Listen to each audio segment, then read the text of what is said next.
मित्रों, वर्तमान समय में देश में जिस प्रकार से एक विशिष्ट प्रकार की राजनीति चल रही है, जो देश की आंतरिक सुरक्षा और ताने बाने को ध्वस्त करने के लिए किसी भी कीमत तक जाकर कमर कसे हुए दिखाई पड़ती है, उसकी एक वानगी जो कई बार आप पश्चिम बंगाल में देख चुके हैं, आज न्यायालय द्वारा गठित एसआईटी की रिपोर्ट आने के बाद पश्चिम बंगाल की तृणमूल कांग्रेस सरकार की हिंदू विरोधी निर्ममता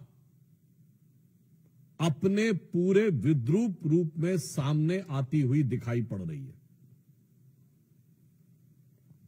इस एसआईटी का गठन न्यायालय के आदेश पर हुआ था, जिसमें 3 लोग सदस्य थे। एक registrar law national human right commission के थे और 2 सदस्य पश्चिम बंगाल की न्यायिक सेवा के थे, अर्थात एक मानवाधिकार आयोग से सदस्य थे और 2 पश्चिम बंगाल की न्यायिक सेवा वेस्ट बंगाल लीगल सर्विसेज थे।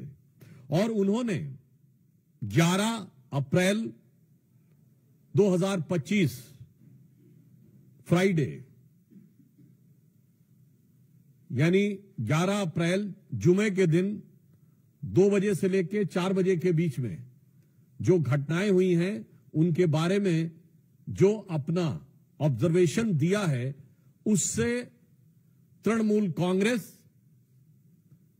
इंडी गठबंधन और ये सेक्युलरिज्म के सो कॉल्ड सेल्फ चैंपियंस का नकाब पूरी तरीके से उतर गया है। पहली बात,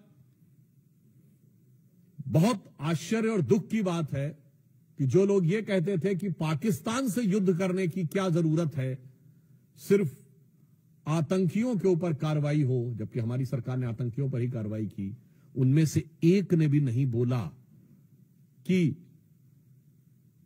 पश्चिम बंगाल के मुर्शिदाबाद में किसी भी विषय को लेकर आपको आपत्ति है तो हिंदुओं के ऊपर हिंसा करने की क्या जरूरत है। हरगोविंद दास और चंदन दास पिता पुत्र की मृत्यु पर किसी ने एक शब्द भी नहीं बोला।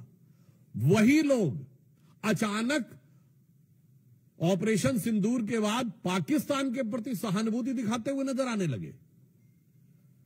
इसमें जो फाइंडिंग्स आई हैं, पहला पॉइंट जो तृणमूल कांग्रेस ने यह प्रचार करने का, भ्रम पैदा करने का प्रयास किया था कि इसमें बाहर के लोग शामिल थे। उनके कुछ सांसदों ने दूसरे राज्यों के लोगों का नाम लिया था, विशेषकर उत्तर प्रदेश, बिहार का नाम लिया था, जो सरासर अनुचित है। परंतु इस फाइंडिंग में बहुत साफ साफ तौर पर तृणमूल कांग्रेस के नेता और एमएलए का नाम भी सामने आया है और इसमें कहा गया है कि उनके 11 अप्रैल को, मैं इसको एज इट इज रीड करना चाहता हूं, all the attacks were carried out on the Friday 11th of April from 2 PM onwards under the instructions of local councillor Mehboob Alam and police and administration done nothing। तो ममता जी, ये तो आपकी party के बहुत महबूब नजर आ रहे हैं, आपकी पार्टी के बड़े प्रिय नजर आ रहे हैं। ये बात अब फाइंडिंग्स में बिल्कुल साफ हो गई। दूसरा विषय यह आया कि एक कुल मिलाकर इसमें बताया गया कि total of 113 houses were damaged and they even fled to Malda. जो ये कहने का प्रयास किया गया था कुछ नेताओं के द्वारा कि ऐसा तो कुछ खास हुआ ही नहीं, कोई महत्वपूर्ण, कोई ऐसी उल्लेखनीय घटना नहीं हुई, यह बात बिल्कुल साफ सामने आई कि 113 जो हाउसेस थे वो पूरी तरीके से विध्वंस हुआ और लोगों को वहां से पलायन करने पर बाध्य होना पड़ा। इसी के साथ साथ यह भी बात सामने आई कि पुलिस ने कई मौकों के ऊपर जो उनकी प्रोसीडिंग्स में, और ये जो तृणमूल कांग्रेस के नेता का नाम ये पेज नंबर 5 के ऊपर अपनी फाइंडिंग्स में लिखा हुआ है। फिर यह बताया गया कि दे want a permanent BSF camp and central armed police for their own protection। यानी पहले तो लोगों के घर विध्वंस हुए, फिर लोगों को पलायन पे बाध्य होना पड़ा, और पश्चिम बंगाल की पुलिस पर उनका इतना विश्वास हो गया कि वो सीमा सुरक्षा बल और केंद्रीय सुरक्षा बलों के ही कैंप में रहने के लिए उद्यत थे। ये साफ दर्शाता, और आगे लिखा है, the West Bengal police did not respond at the village of Bedbona called at 4 p.m. on Friday and 4 p.m. of Saturday, but police did not pick up the call। यानी गांव के लोगों ने जब उनको मदद की गुहार लगाई, पुलिस ने कुछ नहीं किया। और कितनी गंभीर बात है कि पुलिस का फोन न पिकअप हो ऐसे समय में, जबकि वहां दंगे या सुनियोजित हिंदुओं को टारगेट करते हुए आतंकी शैली में दंगे किए जा रहे हों, तब अगर पुलिस नहीं उठाती है तो यह एक बड़ा गंभीर तथ्य है जो प्रकाश में आया है। और यह भी बात सामने आई है कि रेजिडेंट्स ऑफ शमशेरगंज, हिजालतला, शुलूतला, डिग्री, they came masking up their faces. यानी यह भी बात साफ आई कि चेहरा छुपाकर लोग सुनियोजित ढंग से हिंसा करने के लिए आए थे।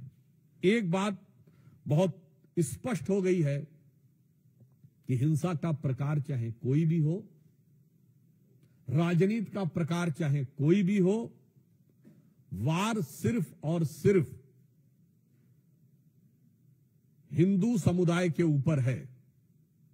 अगर पहलगांव में चुन चुन कर हिंदुओं को मारा गया, तो मुर्शिदाबाद में चुन चुन कर हिंदुओं के घर, मकान और लोगों को मारने का प्रयास किया गया।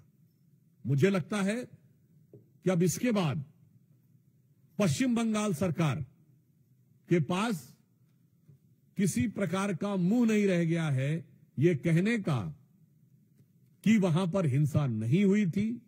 नंबर 2, अब बिल्कुल साफ है कि वहां हिंसा हुई, सुनियोजित हिंसा हुई, तृणमूल कांग्रेस के नेताओं के इशारे पर हिंसा हुई और बाकायदा धर्म और समुदाय देखकर हिंसा की गई। तो अब मैं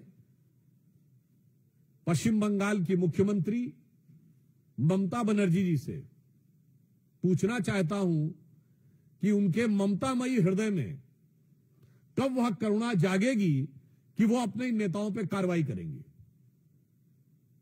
हम भारतीय जनता पार्टी की तरफ से स्पष्ट रूप से पूछना चाहते हैं कि न्यायालय के द्वारा गठित एसआईटी में यह तथ्य आने के बाद तृणमूल कांग्रेस के नेताओं पर ममता बनर्जी जी कब कार्रवाई करेंगी और अपने नेताओं के अपमानजनक और मारे गए लोगों का उपहास उड़ाने वाले बयानों के लिए कब माफी मांगेंगी।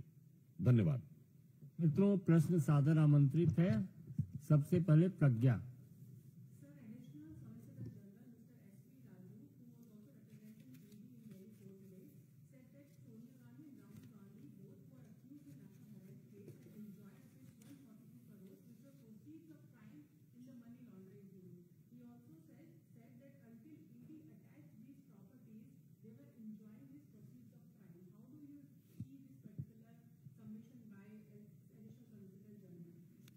देखिए, this national Herald case has been a very peculiar case in the entire Indian history. Number one, it started in October 2013 by a PIL filed in Delhi High Court, much before Modi government came into power. Second, this is the only case in which Sri Rahul Gandhi ji and Srimati Sonia Gandhi ji has to take the bail. In the recent findings of ED, they have mentioned there is around 142 crore rupees related to proceeds of crime. अब proceed of crime से अगर पैसा आया है तो use किसने किया है, तो इसके बारे में जो इंडिकेशन दिया गया है कि यह सिर्फ प्रॉपर्टी ऑब्टेन करने के लिए नहीं, बल्कि अदर रिलेटेड चीजों के लिए भी प्रयोग किया गया है। अदर रिलेटेड चीजें क्या हैं, यह अपने आप में बहुत गंभीर विषय है। नेशनल हेराल्ड का केस एक और दृष्टि से भारत के इतिहास का बहुत विचित्र केस है कि एक कंपनी जिसके पास हजारों करोड़ की प्रॉपर्टी है, वो 90 करोड़ के कर्जे में बिक जाती है। चौथी दृष्टि से एक और यूनिक केस है कि ये बिकती क्या है कि खरीदने वाला और बेचने वाला दोनों एक ही होते हैं। ऐसा क्रय विक्रय आपको भारत के इतिहास में कभी देखने को नहीं मिलेगा। सामान्यतः भ्रष्टाचार में देने वाला कोई और होता, लेने वाला कोई और होता है। यहां पर देने और लेने वाले दोनों एक ही हैं। इसलिए जो ईडी ने फाइंडिंग की है, इसमें एक और बिंदु समझिए। कांग्रेस पार्टी ये कहती है नेशनल हेराल्ड बंद हो गया। 67 साल के शासनकाल में, जो हमारी सरकार आने से पहले था, 60 साल कांग्रेस या उसकी समर्थक सरकारों का शासन रहा। 55-56 साल सीधे कांग्रेस का शासन रहा। अगर उसमें कांग्रेस के अनुसार जो क्लेम है कि स्वतंत्रता संग्राम सेनानियों का यह अखबार जो पंडित जवाहरलाल नेहरू जी के द्वारा चलाया गया था, स्थापित किया गया था, और जो 3 भाषाओं में निकलता था, नेशनल हेराल्ड इंग्लिश में, नवजीवन हिंदी में और कौमी आवाज उर्दू में, इसका मतलब उसका कोई खरीदार ही नहीं था। यानी कांग्रेस के कार्यकर्ता भी उसे खरीदने को तैयार नहीं थे। कांग्रेस ने अपने कार्यकर्ताओं की जितनी संख्या बताई है, उतने भी लोग अगर खरीदते तो ये तीनों बिकने के कगार पे नहीं आते। तो नेशनल हेराल्ड और नवजीवन तो छोड़िए, जो नवजीवन नहीं दे पाए, कौम ने भी कौमी आवाज नहीं सुनी। अगला पॉइंट इसमें और भी महत्वपूर्ण यह हो जाता है कि यह भारत के इतिहास का इकलौता मौका है जब सरकारी संपत्तियों पे, पब्लिक संपत्ति पे भ्रष्टाचार होता था। यहां किसी पार्टी ने अपनी ही संपत्ति के ऊपर डाका डाल दिया। मतलब एक कहावत होती है कि अपने घर में कोई चोरी नहीं करता, अपने घर में कोई डाका नहीं डालता।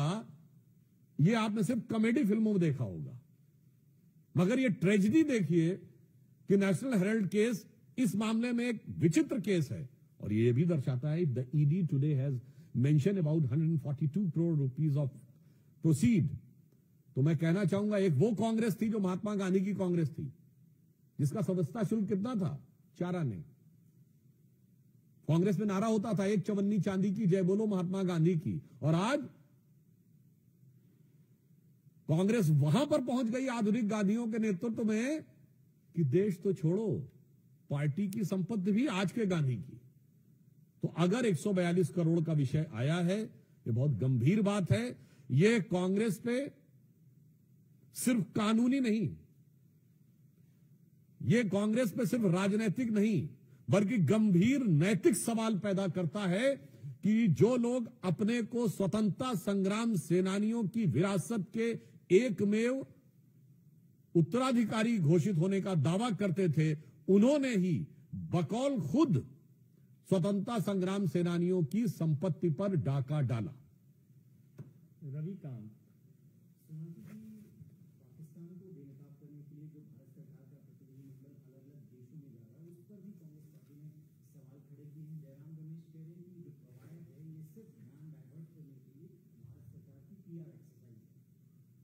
देखिए, हम ये बात भली भांति समझ सकते हैं। कांग्रेस पार्टी इस समय सबूत न मांग पाने की जो खिसियाहट है, उस छटपटाहट में इस ढंग का बयान देने को बाध्य हो रही हो। हम एक बात बहुत स्पष्ट रूप से कहना चाहते हैं कि अगर उन्हें लगता है कि कोई डाइवर्जन की बात है, तो मैं सिर्फ कोट करना चाहता हूं पाकिस्तान के प्राइम मिनिस्टर शहबाज शरीफ ने, जब ऑन रिकॉर्ड ये बोल दिया कि 9 और 10 तारीख की दरमियानी रात, ये उनका वर्ड है, 9 और 10 तारीख की दरमियानी रात हमारे सिपह सलार जनरल सैयद आसिम मुनीर ने मुझे 2:30 बजे रात को जगा कर कहा कि हिंदुस्तान ने नूर खान एयरबेस के ऊपर मिसाइल गिरा दिया है। अब इतना बड़ा जो डाइवर्जन हुआ जाके नूर खान एयरबेस पे, ये अगर कांग्रेस को नजर नहीं आता है, तो मुझे लगता है उनकी नजर के ऊपर से लगता है राष्ट्रवाद का पानी पूरी तरीके से हट चुका है। सेकंड पॉइंट, जो इन्होंने कहा कि ये ध्यान बांटने के लिए कि जा रहे हैं बाहर, ये भारत के सभी सांसदों का अपमान तो है ही, मगर मैं जयराम रमेश जी से पूछना चाहता हूं, आपके नेता तो ध्यान लगाने के लिए जाते थे। आपके नेता या तो ध्यान लगाने को विदेश जाते थे या देश को बांटने के लिए विदेश जाते थे। आपके नेता ने जितनी बार विदेश गए हैं, देश को बांटने वाली कोई ना कोई बात कह के आए हैं। पहली बार सभी दलों के लोग एक साथ मिलकर भारत की एकजुटता का प्रदर्शन कर रहे हैं। और जहां तक हमारी नीति है, हमारी नीति भारतीय जनता पार्टी की बहुत स्पष्ट है कि इस ढंग के मौकों के ऊपर दलगत भावना से ऊपर उठकर अंतर्राष्ट्रीय मंच पर भारत की एकजुटता दिखानी है, चाहे हम विपक्ष में हो या सत्ता पक्ष में। जब हम विपक्ष में थे तो 1995 में जिनेवा में पाकिस्तान कश्मीर को लेकर प्रस्ताव ला रहा था, तब हमारे तत्कालीन नेता प्रतिपक्ष अटल बिहारी वाजपेयी जी ने नरसिम्हा राव का समर्थन जिनेवा में जाके किया था और नरसिम्हा राव को क्रेडिट भी दिया था उस सरकार को, और घर में आकर जो बात कहनी थी कही थी। और ये बात मैं इसलिए भी कर रहा हूं, आप में से कोई भी जाके चेक कर ले ऑन रिकॉर्ड, उस समय पाकिस्तान के प्रधानमंत्री बेनजीर भुट्टो का पाकिस्तान की नेशनल असेंबली में दिया गया बयान है कि देखो भारत में प्रतिपक्ष कैसा है जो सरकार का समर्थन कर रहा है आकर, और हमारा पोजीशन यानी पाकिस्तान का पोजीशन कैसा है जो विरोध कर रहा है। आज वैसा पोजीशन हमारे यहां हो गया है। इसलिए यह बात जो कहने का प्रयास कर रहे हैं, वैसे ऑन द लाइटर नोट मैं एक और बात कहूं, लगातार आप देख ही रहे हैं कि कांग्रेस पार्टी के नेता एक के बाद एक ऐसा बयान देते हैं जो पाकिस्तान की मीडिया की सुर्खियां बटोरे। अब जयराम रमेश जी का यह बयान भी यूज किया जाएगा, तो ये पाकिस्तान की पीआर एक्सरसाइज में जो लगे हुए हैं और भारत के इस गंभीर प्रयास को जो पीआर कह के डाइल्यूट करने का प्रयास कर रहे हैं, मैं एक बात कहूंगा कि कुछ मामलों में उनकी मानसिकता और पाकिस्तान की मानसिकता में एक और मेल है।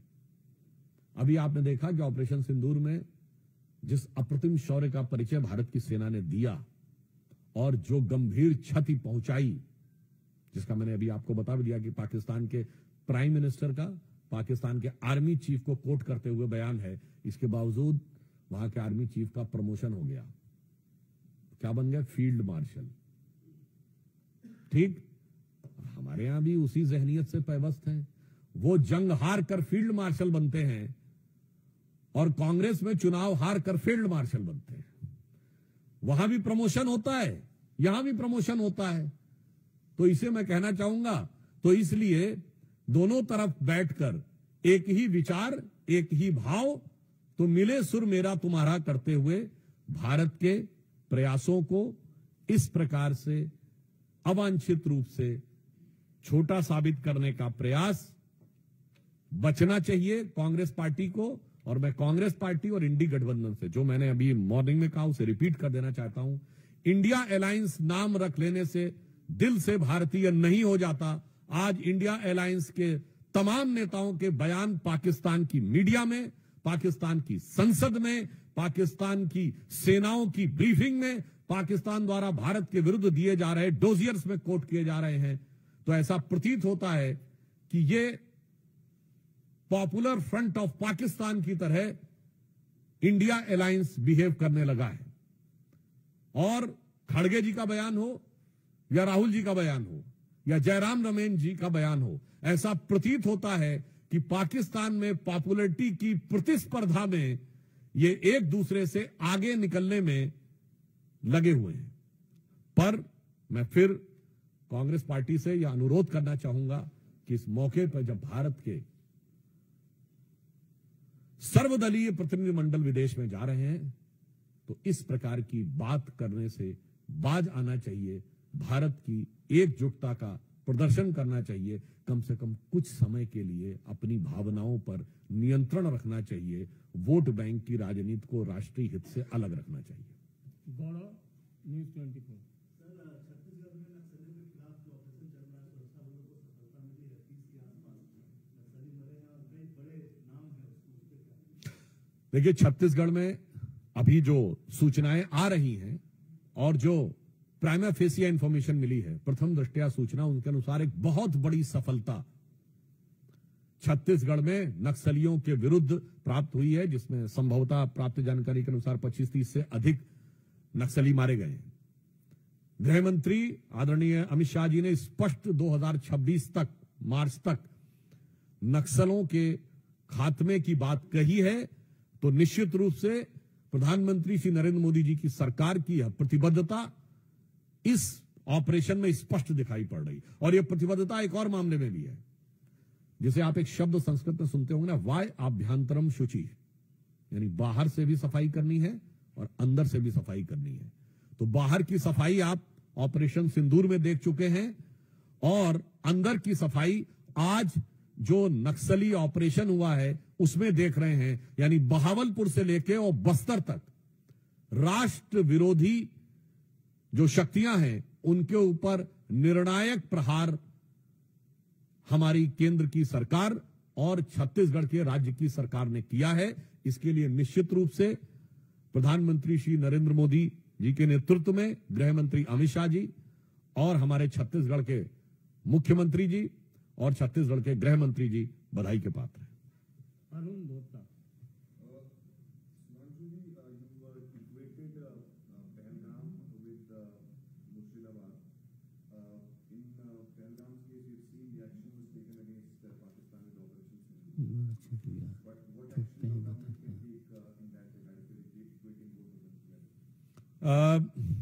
Definitely, in Pahalgam, it was done by bullet. I hope, I wish, and I am confident that is the befitting reply of the Murshidabad targeted attack on Hindus will be replied with ballot. और कोई प्रश्न? वैसे एक और बात आप कह दें कि वो उनको लगता है कि हम बाहर जाते हैं, जो जयराम रमेश जी ने कहा ना कांग्रेस पार्टी ने हमारे प्रतिनिधि मंडल के लिए कि ये बाहर केवल ध्यान बटाने के लिए जाते हैं, तो मैं ये भी बता दूं कि हम वो हैं जो पहले ठोक के आते हैं, फिर पड़ोसी को बताते हैं और फिर जरूरत पड़ने पे पूरी दुनिया को भी बताते हैं। मगर उसके बाद कांग्रेस के जो अरमान हैं वो खुद ब खुद निकलकर सामने आ जाते हैं।